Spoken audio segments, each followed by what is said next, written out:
This is Terry Riggs, the travel tour guide to the rest of the world, and we've got Mr. Rich behind the scenes, and this is Black Eyes TV 7, and we've got a special guest, and you know what? She's from the UK, not from United States, not even from the West Africa, but even though she is from West Africa. And she was having a complaint about, yeah, she's Igbo, but we're all the same people. I don't understand why we do this kind of stuff. But anyway, she's going to break down a few bits and pieces, because she's going to have what we call a tour around the British Museum. She's got to talk about forms of economics. She's going to talk about her mindset and where she's going, and the beautiful app that she has developed. Wow, she is busy. Hi, Selena. Hi, Terry. And how are you today? I'm fine. How are you? I'm cool. You're and good. We're gonna do a little breakdown today for you people out there, right? Is that we have got this lady, and she's going to break us down in that forms that we break down the history. We're going to break down the health and well-being. We're going to break down into the forms of thought and the forms of spirituality, and then we're going to go into economics. So let's begin with that history, because this is Black Eyes TV 7. So now, Selena, give us some information on your history. Okay, thank you, Terry. Just to clarify something, I prefer to say Igbo as opposed to Nigerian, because Nigerian is a colonial structure. Then Igbo is the language group that I come from. So, so when people ask me where do I come from, I prefer to say I'm Igbo rather than Nigerian, because that's the language of my mother tongue. So it's not a segregation thing. It's just an acknowledgement of my mother tongue, and the people that I come from. Was you born there, or was you born here? I was born here. Okay. And do you understand the language? I do understand the language, that's good. I speak it a little. So yeah, I'm a product of my environment. You know, I wasn't taught my mother language, so I've had to learn it as an adult, and that's been a side effect to colonialism, where the elder generation. Let me just go into a little sharp bit of your history, because we need to get to understand, because you're on this path, and you're teaching people and to learn about the history, as in our black people's history. Now, I want to kind of understand where your journey has begun. Oh, it began as a child, really. I was always questioning things, even as a child. I came home from school one day in tears after another day of being bullied. Growing up in the 70s in the UK was not easy, especially when you're living in suburbia. I was the only African child at school.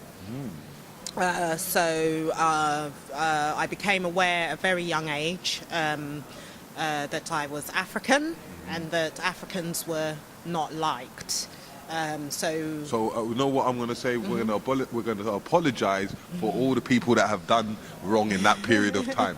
No, don't apologize for them, please. All right, it's good that they did that. Okay. You know, otherwise I would have been growing up a very confused person, naive, believing everyone is, you know, asking questions like, oh, why do they not like me? Why is this happening?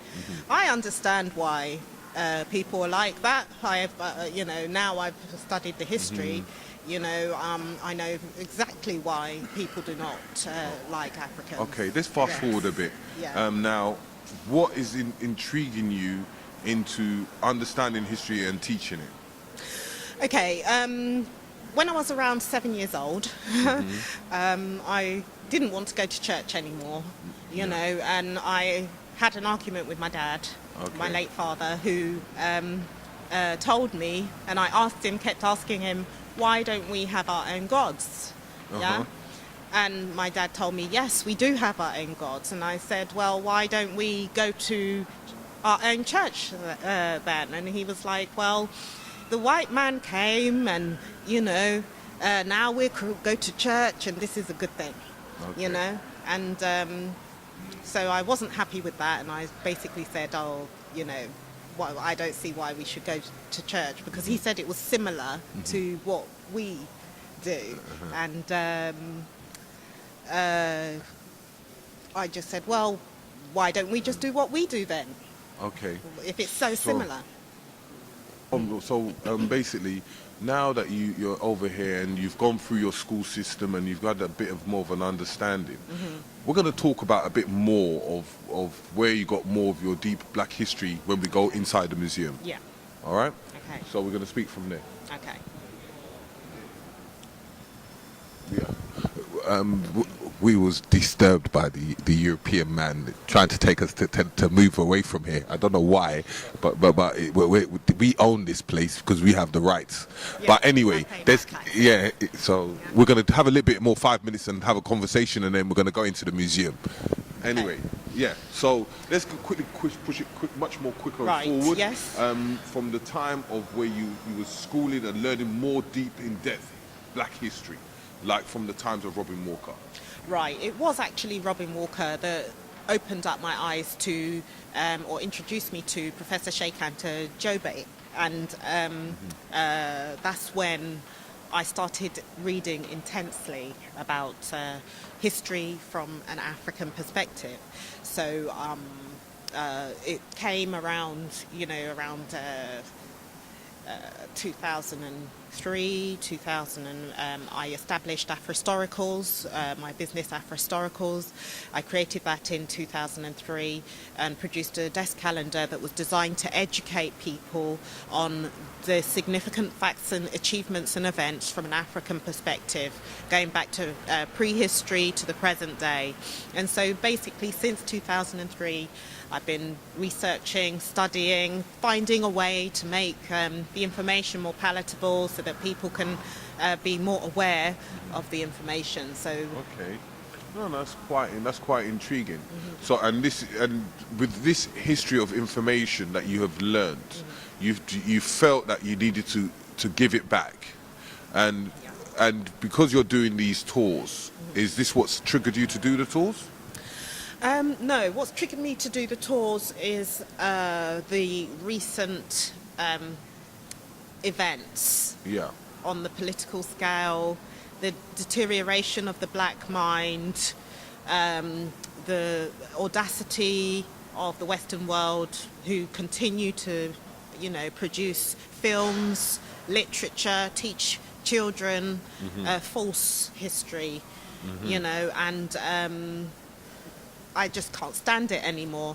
So we've taken the teaching back into our own hands, practically. This is UK. We run things round here. I'm telling you, we're taking over. Yeah, we're coming even to you in the United States of America, mate. So we'll be there. Anyway, go on. So basically, I wanted to make sure that as many people, my people, are aware of the facts, so that they know who they are. The more they discover, the more scandalous the lies become.